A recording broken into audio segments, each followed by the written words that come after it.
আসসালামু আলাইকুম ভিউয়ার্স, আপনাদের সামনে আরেকটা নতুন ভিডিও নিয়ে আসলাম। এটা হচ্ছে সবুজ শক্তি বায়োগ্যাস।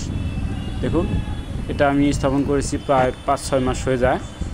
আমি ভালো ফলাফল পাচ্ছি, ভালো গ্যাস পাচ্ছি। আমার গ্যাসে রান্নাবান্না নিয়ে টেনশন হচ্ছে না। দেখুন, অনেক ভালো। এটাই গোবর গুলে তারপরে আমি এ জায়গায় দিয়ে দিই।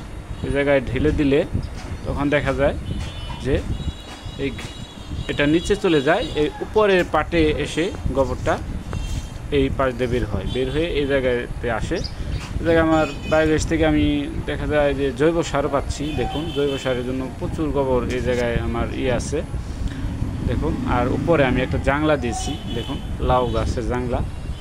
এই উপরে জায়গাটুক মানে সম্পূর্ণ খালি পড়ে থাকে, এই জন্য আমি জাংলাটা দিয়ে দিছি। লাউ গাছ অনেক ভালো হয়েছে, সুন্দর লাউ গাছ কেবল হচ্ছে। জাংলা দিয়ে দিচ্ছি। দেখুন ভিউয়ার্স, এই যে দেখুন, জাংলা দিয়ে দিচ্ছি, বাঁশ দিয়ে জাংলা দিয়ে দিচ্ছি আমি। অনেক ভালো হয়েছে আর কি, আমার জন্য ভালো হয়েছে। জানি না আপনারা কি মনে করবেন, তবে আমার জন্য ব্যক্তিগতভাবে ভালো হয়েছে।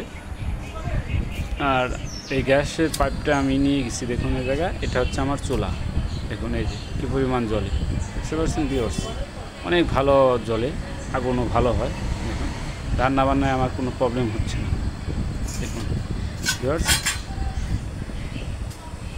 দেখতে পাচ্ছেন, এটা হচ্ছে মিটার। এই মিটারে দেখা যায় যে কতটুকু গ্যাস এখন আছে। এখনও জ্বালানোর পরে দেখুন, জ্বালানোর পরে 90-এর কাছাকাছি আছে ভিউয়ার্স।